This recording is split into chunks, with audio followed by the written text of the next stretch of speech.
Olá, sejam muito bem-vindos ao nosso Café Terapêutico no Divã com a Ju. Hoje estou recebendo o psicólogo Leandro Sussman. Lê, muito bem-vindo. Obrigado. Obrigada por ter aceitado o convite. Eu que agradeço o convite. Hoje nós vamos falar com o Leandro aqui, bater um papo sobre Novembro Azul e o cuidado da saúde mental dos homens. Bora falar um pouquinho disso? Bora, muito importante. Leandro, fala um pouquinho da sua formação, né? Qual a linha que você trabalha? Conta pra gente um pouquinho.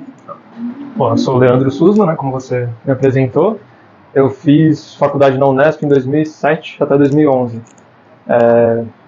Mas eu acho que a faculdade, depois entrei no mestrado em 2014 na USP, mas eu digo que essa é só o começo da minha formação, né? Acho que a minha formação mesmo, o que me fez seguir os caminhos que eu segui foi trabalhar 9 anos e meio no SUS, né? 6 no UBS e 3,5 no CAPS. Acho que lá foi onde eu realmente entendi o que a teoria me trazia na prática. Assim, né? Eu sou de uma linha chamada esquizoanálise. Ela é uma teoria analítica também, dos moldes da psicanálise, da Fenô, mas ela é crítica a algumas bases da psicanálise, né? Então ela parte, reconhece coisas muito importantes que a psicanálise deu, lá de Freud e tal, um pouco na linha que o Lacan fez, né? Mas fala, ó, isso talvez não seja tão legal olhar assim, e olha de outras formas para esses fenômenos que acontecem, né? Um olhar pelo todo. Isso, principalmente. E acho que ele inclui uma crítica social muito mais importante também, assim, para minha prática, né? E é isso, quando eu entro no mestrado em 2014, eu começo a trabalhar, a estudar a violência e entro em contato com essas ideias da masculinidade, né? Então eu começo a fazer um grupo pelo SUS para homens autores de violência, e para isso eu começo a estudar muito mais saúde mental voltada para as questões dessa construção que a gente chama de homem hoje. E falar um pouquinho, né, dessa masculinidade, dessa figura masculina. E quando chega no Novembro Azul, chega junto tantos outros tabus, né? Sim.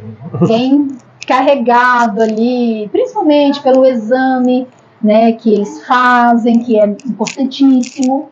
Mas eu gostaria que a gente trouxesse um pouquinho aqui hoje o lado emocional. O homem na terapia, né, o homem que vai cuidar desse outro lado, muitas das vezes é reprimido.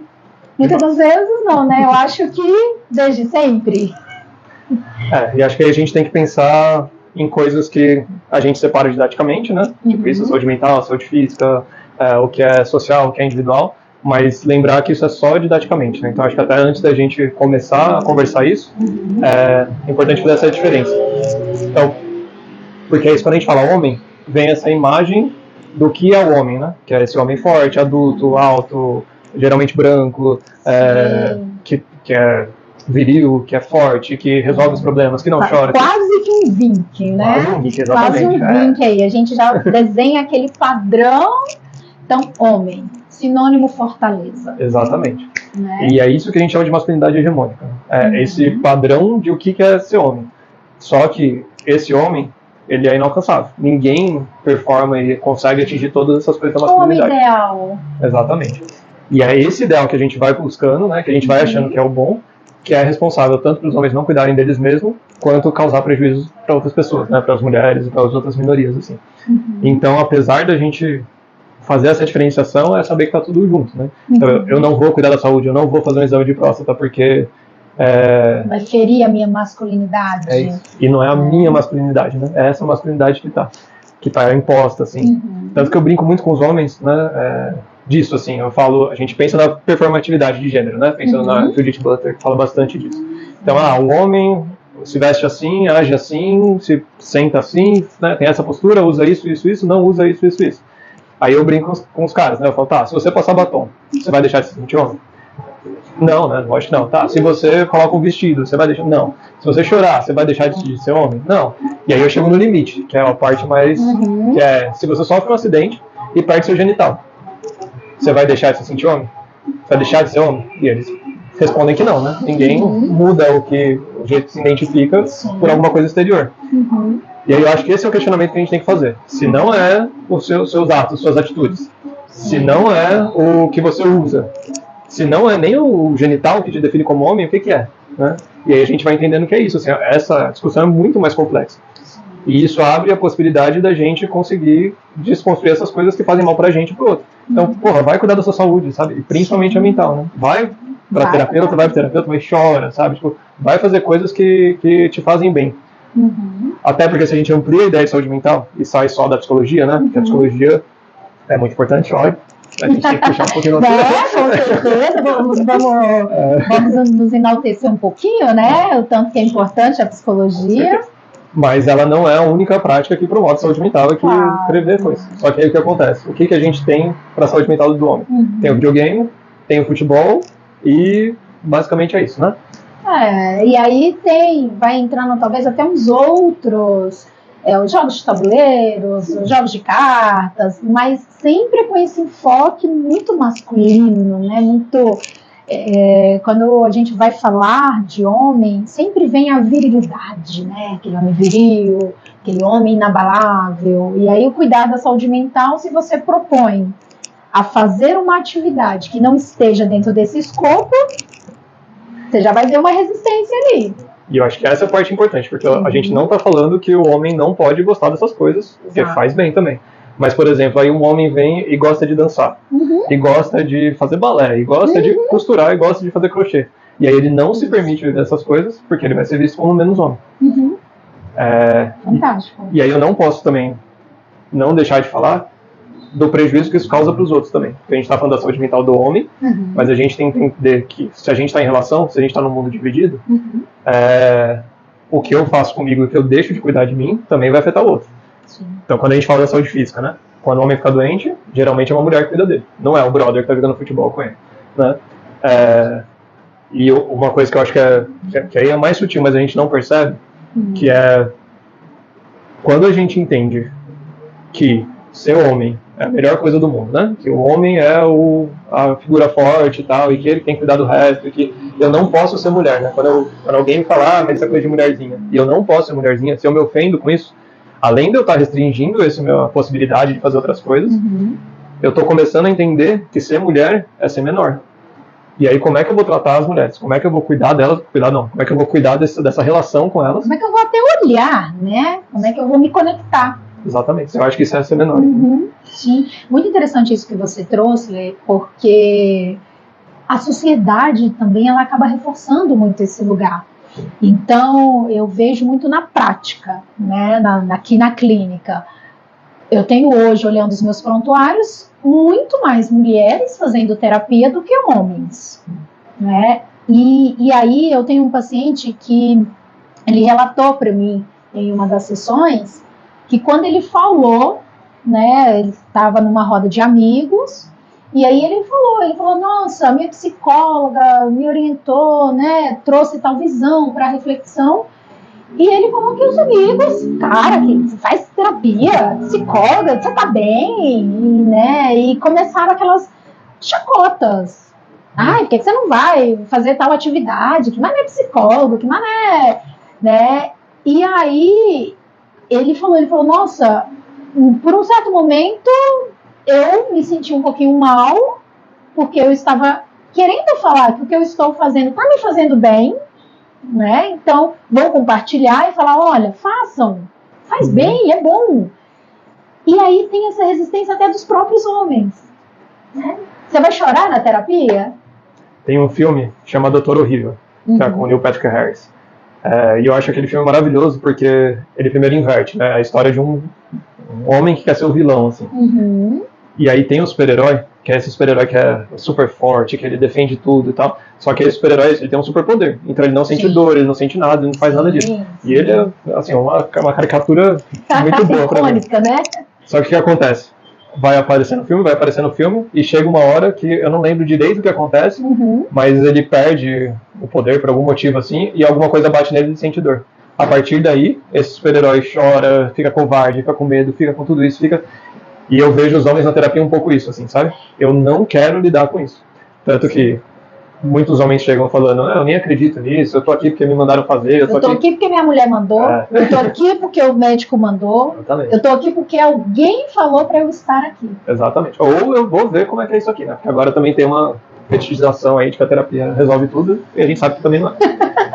Né? Vai com a varinha de condão lá, né? Vamos ver aqui na bolinha de cristal. Exatamente. É isso mesmo. Mas o que eu acho um ponto muito legal é que é isso, assim, quando eles começam a se abrir, eles primeiro vão falando de fraquezas, de defeitos, é quase entrevista de emprego, sabe? Tipo, meu problema é que eu sou perfeccionista. E aí você vê que não é um lugar que dói muito, é um problema, mas é um problema já resolvido. Agora, falar da vulnerabilidade, falar isso daqui me dói e eu não sei lidar com isso, às vezes eu me sinto fracassado, aqui eu acho que eu não sou uma pessoa que tem valor para a sociedade, essa parte que dói a ferida mesmo é muito difícil, porque depois que abre, tem anos de não cuidado, essa ferida foi ficando pior, né, infeccionando e causando muito mal, e olhar para tudo isso é muito difícil, assim. Mas é necessário, porque quando você não olha, você acaba fazendo outras pessoas terem que lidar com isso. E um ponto interessante, Lê, que você trouxe, até pegando esse gancho da ferida, que quando o homem ele chega na terapia, é muito, aí vem a questão do inconsciente, né, tá bom, todo mundo falou para eu ir, eu vou lá ver como é que é isso. É porque já teve ali um esbarrãozinho nessa ferida. Sim. Teve uma casquinha tirada ali e doeu. Opa, esse negócio aqui tá doendo. O que eu faço com isso? E entrar em contato com essa vulnerabilidade é muito difícil. É muito. Né? Eu tenho um outro paciente que, depois de algumas sessões, sempre, né, fazendo, às vezes, piada, né? Não, mas é isso mesmo, é assim, sempre rindo. E você vê que é uma defesa, né? Porque tem que ser o legal. E quando a gente chegou nesse ponto da vulnerabilidade, ele chorou. E quando ele se deu conta que ele estava chorando de algo que doía, e que ele estava num lugar que ele foi acolhido, ele não soube lidar com esse acolhimento. Porque até então só tem o quê? Os estigmas, os tabus e o julgamento. Sim. Só que foi tão difícil para ele quando ele me verbalizou assim: eu estou extremamente envergonhado. Porque eu te mostrei uma fraqueza, né? Eu te mostrei a vulnerabilidade. E o interessante é quando ele retorna numa outra, ele já retorna falando assim: ó, aquele choro foi só um deslize, não vai ter mais. Então esse lugar do homem, do olhar para si, do reconhecer as suas vulnerabilidades, como é difícil. É, exatamente porque afasta a gente desse lugar do ideal do homem que a gente falou antes, sabe? E acho que é isso, assim, o chorar não é só pela minha dor. Se fosse pela minha dor, estaria bom, mas é porque eu tô perdendo esse lugar que eu acho que é reconhecido, que é maravilhoso, que é bonito. E aqui também tem um medo por trás disso que demora um pouco mais para acessar. Porque esse homem que é o ideal é o que a gente entendeu que vai ser o homem que é amado, que é reconhecido, que blá blá blá. E é difícil para o homem entender que ele também está buscando amor, sabe? Ele também está buscando uma coisa do social e tal. E aí também não dá para não falar de que existem privilégios nesse lugar aqui também de homem, né? Então a gente sabe que a sociedade, ela respeita muito mais, ela dá possibilidades para os homens serem mais ouvidos, mais respeitados, né? Ter uma voz de autoridade que as pessoas ouvem muito mais. A violência do homem é super permissiva, né? A gente está desconstruindo isso, mas continua isso assim. Sim. Só que esse privilégio, e acho que é a Wittig que fala isso também, ela também aprisiona o homem nesse lugar.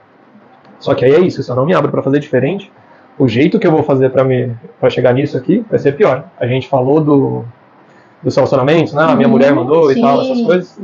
E aí é claro que a gente está falando de homens heterossexuais, né? Ou bissexuais que se relacionam com a mulher. Mas a parte que é difícil esses homens entenderem é que quando essa companheira começa a reclamar dele, o que ele ouve, independente do que ela está falando, ele não está ouvindo exatamente o que ela está falando, ele está ouvindo as palavras, mas pensando naquilo. Exato. O que ele ouve é: você não é homem suficiente. E aí ele acha que ser homem suficiente é se aproximar do ideal. Quando na verdade o que ela está falando é: esse cara que você acha que eu quero aí, não é isso que eu quero, sabe? É outra coisa que eu quero. Eu quero que você seja mais sensível, eu quero que você se conecte comigo, eu quero que a gente possa conversar sobre outras coisas, eu quero que, sabe? E aí é essa estratégia que é muito ruim, né? Porque aí eu sempre tento ser esse homem que é o homem fortão, é o homem, e eu me afasto das outras pessoas. Porque esse homem não respeita as outras pessoas. Esse homem acha que essas outras pessoas são responsabilidade dele. Então a minha mulher eu vou cuidar, o meu filho eu vou prover, mas ele esquece que são pessoas que ele pode compartilhar a vida, sabe? Sim. Essa pessoa pode ensinar coisas para ele, ele pode ensinar também. Mas é o medo também do perder esse lugar de poder e controle, né? Porque é aquilo que você trouxe até no início da nossa conversa, que é, a partir do momento que eu me coloco nesse lugar, eu coloco a mulher, ou, né, claro que a gente está aqui falando das relações héteros, né, e bis, mas também tem as relações homossexuais, que também tem isso, né? Tem também, então, as relações como um todo, e não só relações amorosas, né? As relações do chefe, do funcionário, e quando a gente estava até conversando, né, antes de começar as gravações, que foram aquela até diferença de hierarquias e diferenças econômicas também, né? Porque o homem que está da alta sociedade, médio, né, donos de empresa ou de cargos reconhecidos, ele vai verbalizar isso, ele vai trazer, digamos, um pouco dessa agressividade, dessa virilidade nas palavras, ou até em outras formas de violência, para criar essa barreira. E o das periferias vai trazer também de uma forma, talvez física, né, ali, com o que tem, né? Acho que isso é importante quando a gente fala do Novembro Azul, inclusive, né? Porque o Emiliano Camargo, que é um psicólogo lá de São Paulo e tal, e que estuda bastante as relações sociais, assim, é muito interessante as coisas que ele fala. Sim. Uma das coisas que ele traz é isso, né? Fazendo a campanha Novembro Azul pensando na câncer de próstata, a gente está fazendo um recorte de quem tem acesso à saúde, de quem tem acesso à qualidade de vida. Porque essas pessoas chegam numa idade que vai ter câncer de próstata. Quando você vai falar de masculinidade na periferia, e vai falar de cuidado da saúde física mesmo, até do homem, a gente tem que falar da violência. Porque lá são dois tipos de coisa. Então, primeiro é isso que você falou, né? Eles não têm esse poder hierárquico, né? Então, dificilmente eles estão no lugar de poder, né? Eles estão sendo chefes de alguma coisa, sendo CEOs da empresa, né? Essas coisas assim. Então, eles geralmente já estão no lugar de subalternidade, que o que resta é a violência, mas é isso, né? A violência física também não está restrita a esses lugares, tanto que a gente pode ver que tem muita gente da alta sociedade sendo acusada de bater, de, né, usar violência física contra as mulheres também. Mas também tem uma violência instituída, né, do Estado contra essas pessoas. Porque é isso, né? A polícia é a forma do Estado agir com violência em cima das pessoas. São todas? Não, né? Já coisa muito mais complexa, não estou falando que... A gente está fazendo um recorte até para trazer as reflexões. Mas é isso, né? Em quem a polícia vai bater? É na pessoa que está na periferia, não é na pessoa que está lá em Higienópolis, sabe? Então a gente tem que olhar para isso também para complexificar essas coisas. Então é muito mais fácil você morrer por causa da violência numa periferia que num lugar mais numa classe média, classe alta e tal. Sim. Inclusive porque é isso, né? Muitas das coisas que sobram para eles, o acesso que eles têm para conseguir alguma coisa é através da violência. E aí o que a gente não vê é que na periferia tem muita gente que não quer isso, né? Que não está procurando esse lugar, que está lutando, que está buscando, que está... E mesmo essas pessoas que estão indo para esse lugar, não necessariamente elas são diferentes de pessoas de outros lugares, sabe? O que acontece é qual que é o acesso que você tem. E aí entra um outro ponto que é bem interessante, que é o sobreviver. Total. As formas de sobreviver, né? Que é diferente do viver. Sim. Então, esses recortes, essas reflexões que a gente tem trazido aqui, até para pensar, o Novembro Azul, o cuidado que o homem precisa ter com a saúde. Sim, tem o câncer de próstata, né? Mas não se restringir apenas a isso. Trazer essa reflexão do cuidado como um todo, né? Então, eu vou cuidar da minha saúde como um todo. Às vezes, o acesso até mesmo, se vai para as periferias, tem trabalhos feitos lá, né? Não tem. Eu lembro da época da minha formação, eu cheguei a fazer estágio no CREAS, né, que é o Centro de Referência Especializado em Assistência Social. E aí tinha um grupo com os homens, né, e homens que tinham por algum motivo cometido algum delito, alguma violência. E quando eles estavam naquele lugar ali, só depois de um tempo que eles criavam um vínculo de confiança, de, tá bom, aqui eu posso me desfazer dessa blindagem. Sim. Né? Aqui eu posso tentar me reconectar comigo mesmo. Porque o homem tem essa dificuldade. Que aí, se a gente for pegar, tem a questão de que não, eu não posso chorar. Né? Geralmente, quando um menino chora, o que o outro fala? Para com isso, engole o choro, não pode chorar. Se o menino bate, é coisa de menino. Se a menina bate, não pode, você é mocinha. Você tem que ir lá conversar. Então, eu acho que fazendo, né, essa conexão, fazendo ali essas interfaces da gente olhar para isso, tá bom, então vai ser sempre no pode, não pode? E acho que é isso, vou puxar lá de trás para chegar aí, porque eu acho que as duas coisas conversam. Né? Quando você falou do seu paciente que falou com os amigos da terapia, né? E aí, é isso, eu sou homem também, né? Então eu também fui subjetivado nesse lugar. E o que a gente começa a perceber, eu lembro que eu saí uma vez com os amigos, assim, né? Eu tava namorando uma pessoa na época, e aí eu saí com meus amigos, eu voltei, ela perguntou, né? E aí, como foi? Eu falei, nossa, foi ótimo, né? Nossa, tá. E como tá fulano? Eu falei, não, tá bem, mas como é que isso, aquilo, outro? Eu falei, não sei. Porque aí ela, seguia a companheira dele no Instagram e viu que ela postou alguma coisa deles, assim, que tava passando alguma coisa da família. Sim. Eu falei, nossa, não sei, ele não falou disso. Nossa, mas o que vocês falaram? E aí eu comecei a perceber que já estudava gênero, já trabalhava isso, ou seja, já era da área. Já tinha algum grau de problematização disso. Também não estava preocupado eu estava, mas eu não tinha essa abertura de falar e aí, cara, como é que é a sua vida, sabe? Com meus amigos, assim, o que está acontecendo na sua vida, o que está passando? A gente saía, a gente falava do que acontecia no passado e a gente fazia piada, a gente brincava, mas não tinha esse lugar. Mas por que isso acontece? Conforme a gente vai sendo criado como homem, é isso, tudo que é do sensível, tudo que é da dificuldade, tudo que vai sendo afastado. Sim. E quando você começa a tentar trazer essas outras coisas, você começa a ser excluído dessa roda também. Porque é uma ameaça, né? Pô, esse cara a gente gosta, mas ele tá falando dessas coisas. Ele tá indo fazer a terapia. Daqui a pouco vai começar a falar que não pode isso, que não pode aquilo, vai começar a falar que essa brincadeira não é... Então, assim... Vai criando ali os estigmas, os tabus. Né? E vai trazendo coisas que é isso mesmo. Olha só, eu percebi que eu tô sofrendo, você também tá, entendeu? A gente tá brincando aqui, mas essa brincadeira tá machucando. Exato. Tem outras brincadeiras que a gente pode fazer. E aí é isso. Então você se machuca, sabe? Não pode, você tem que... Não, você pode até se machucar, mas você não pode expressar. Então. Porque tem esse lugar também que é o do não sentir. Sim. Né? Eu tenho que ser muito racional, muito lógico. Sensibilidade? Imagina, né, Leis? É coisa de mulherzinha que geralmente é colocado. Então tem esse lugar aí do não sentir. Sim. Né? Então se você sente, se você expressa, você vai ser excluído, porque você está cada vez mais longe desse homem ideal. Exatamente. Ele está puxando a gente para esse lugar também. Entendeu? E aí vem um outro lugar que é o do poder, sim, do controle, até mesmo da segurança. Porque as pessoas vão associar uma segurança física, mas é a segurança emocional. Sim. Né? E até da parte intelectual, né? Porque é isso, assim, a gente fala, você ficou emocionado como se a emoção fosse excludente da razão, né? E a gente acabou de se formar na psicologia. Já entendeu que essas coisas estão interligadas, né? Não existe racionalidade sem emoção e emoção sem racionalidade. Inclusive, a maioria dos estudos já está mostrando que uma coisa influencia muito a outra e ajuda muito na outra, né? Só que é isso, a gente aprendeu a ser muito prático. E quando a gente fala de subjetividade, quando a gente fala dos problemas reais da vida, a gente sabe que não existe simplicidade. As coisas são complexas, as coisas demoram, as coisas nem sempre têm uma resposta direta e pontual, e agora é só fazer isso que resolve.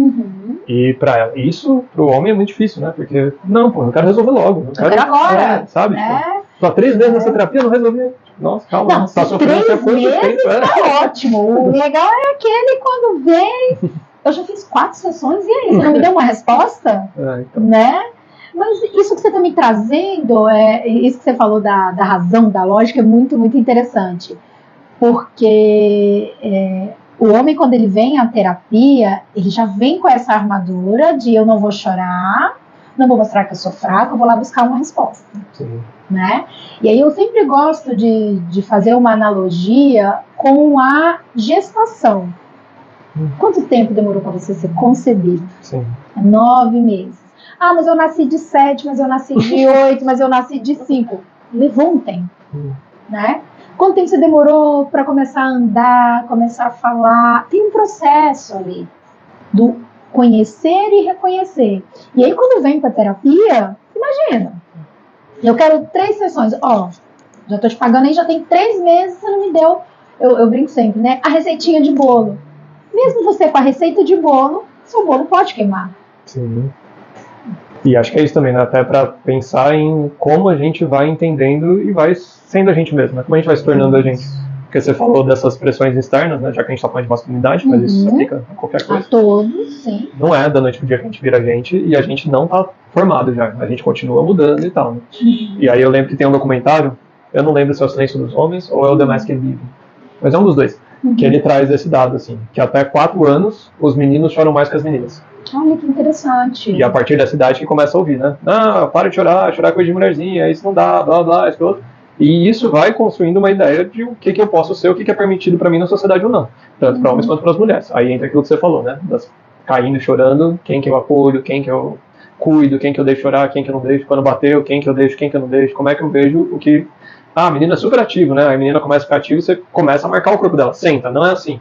Né? Você tem que sentar com a perninha cruzada, né? Porque você não pode sentar assim. Exatamente. Se uma mulher senta dessa forma, você está sentado igual um homem. Exatamente. Ou se um homem senta dessa forma, você está sentado igual a mulher. E assim é tão mais confortável. Não é? E assim, é você que vai ali se conectando com você, que te faz bem. Sim. Que é o conectar com o ser. Exatamente. Né? Eu começo a ser o que eu quero ser, não o que o outro espera que eu seja.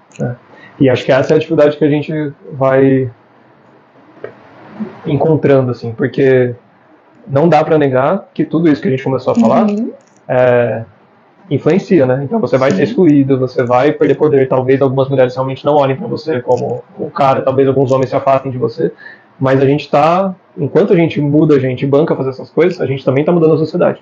A gente também está mostrando que existem outras formas de estar no mundo e que essas formas são válidas e que elas merecem tanto respeito e tanta coisa quanto as outras. Falando isso dos homens, mas é isso, o feminismo está há anos fazendo isso e, né, ganhando cada vez mais força, cada vez que bom, eu acho que é isso. Toda essa discussão que a gente está tendo hoje é graças ao feminismo, né? Então, a gente não está fazendo mais que obrigação. Exato. E aí eu ia falar outra coisa que eu esqueci, mas tudo bem. Tudo bem, faz parte, daqui a pouco volta. Mas, Lê, uma coisa interessante que, assim, até mesmo para as pessoas que estão nos assistindo, né? Eu espero que esteja fazendo sentido para vocês, no sentido desse cuidado, né? O homem se olhar com mais carinho, né?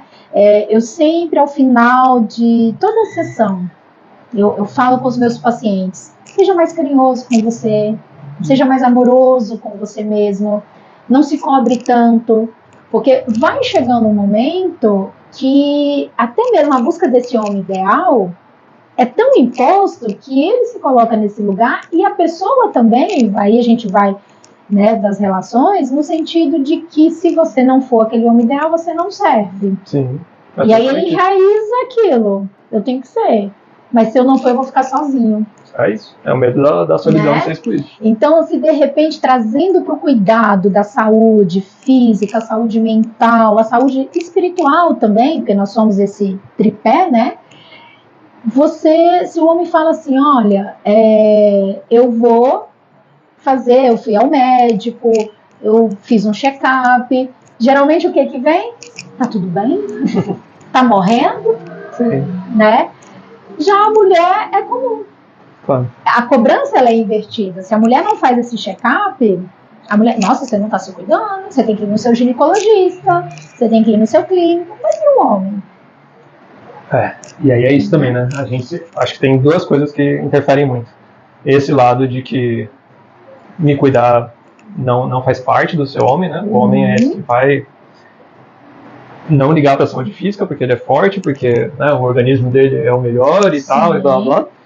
E morreu, né? Acho que o homem também tem uma forma de lidar com os medos que é esse enfrentamento idiota, porque é isso, né? A gente morrer é ruim pra gente, mas também a gente pode pensar nas pessoas que estão em volta, né? Então, eu também tenho que me cuidar para continuar tendo uma relação com as pessoas que estão em volta e as pessoas também terem um pouco da segurança que a gente tem quando a gente compartilha a vida.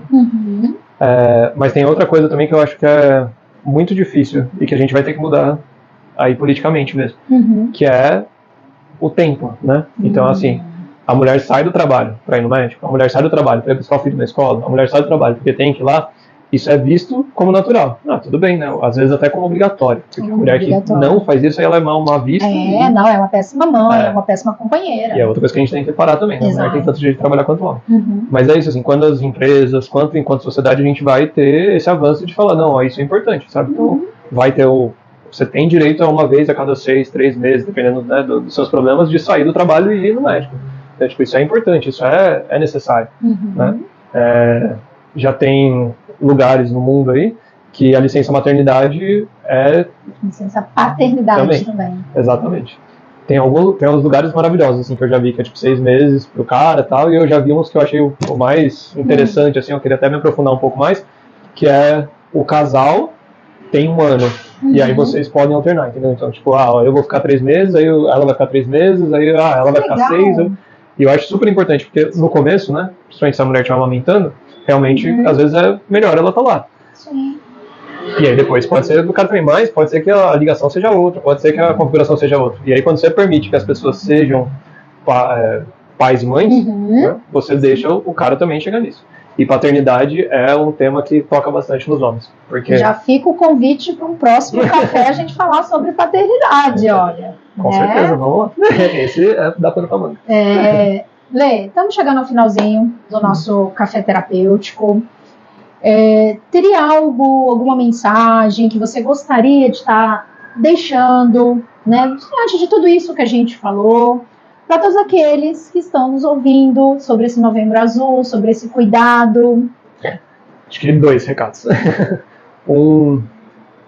Eu acredito que a gente tem um dever ético de pensar na gente quanto homem, né? Pensar em toda essa construção que foi imposta pra gente até aqui, reconhecendo o quanto isso pode fazer mal para os outros, né? Então eu acho que isso não é uma escolha, é um dever ético mesmo. Lembrando que a gente não está falando que o homem não pode mais gostar de churrasco, futebol e cerveja, que ele não pode mais gostar de luta, que ele não pode mais gostar dessas coisas. Não é diminuir o que é ser homem, é aumentar. Você pode gostar disso e você pode gostar de muitas outras coisas também. E aí a gente tem, esse é um dos recados, né, o dever ético. Boa! E o segundo é esse convite mesmo, de a gente pode se cuidar mais, a gente pode dar uma atenção pra gente e poder olhar para essas vulnerabilidades que a gente tem e lutar para isso não ser uma exclusão, para isso ser uma ponte, tanto com outros homens. Então, falei da minha relação com os meus amigos e aí eu levei isso para eles, e com alguns grupos a gente consegue muito falar sobre isso mesmo, falar do que tá ruim, chorar junto, pensar em soluções para essas coisas, e o quanto a gente se conecta com as outras pessoas também. Então, o quanto é bom você conseguir conversar com uma mulher admirando ela sem achar que você precisa ter alguma relação de namoro sexual, física com ela, o quanto a gente pode se relacionar com as crianças de um jeito muito mais amoroso, e sabe, tipo, deixar a gente brincar mesmo com a criança, assim, sabe, sentar no chão com uma criança e brincar sem nenhuma pretensão de ensinar ou sem nenhum medo de ser visto como alguém infantil ou alguma coisa assim, traz muito benefício pra gente, né? Então acho que é isso, a gente tem um dever de repensar tudo isso, e a gente vai ter também muito benefício em pensar nisso, né? Então acho que é isso, fica esse recado. Sensacional, Lê. Lê, obrigada por ter aceitado o convite. Eu acho que foi um papo, assim, que dá pra gente conversar, ficaria aqui falando, mas, pessoal, o recado é esse. Espero que vocês tenham gostado. Comenta aqui o que achou, quais os temas que quer também estar conversando. Leandro, quer deixar sua rede social para quem quiser te seguir? Posso deixar. É difícil. A minha como psicóloga é @psi_Leandro. Só que o Leandro é com 2 N's e o no final. Você pode deixar aí embaixo também. A gente coloca. E tem o Afetivamente, né? Tem o Afetivamente, que é de uma grande amiga minha, mas que a gente faz algumas parcerias, né? Que é o @Afetivamente, que é a clínica de saúde mental dela. E tem o de masculinidades, que é o @Grupo Flor de Cacto. E aí lá a gente só discute masculinidade. Boa, bacana. O Flor de Cacto a gente também pode, no próximo, falar até um pouquinho mais, né? Grupo Flor de Cacto. Grupo Flor de Cacto, tudo junto. Olha que legal, né? Flor de Cacto, um cacto cheio de espinhos da flor. Essa é a ideia. Obrigadão, viu? Eu que agradeço. Pessoal, até um próximo Café Terapêutico. Até mais. Tchau, tchau. Tchau, tchau, gente.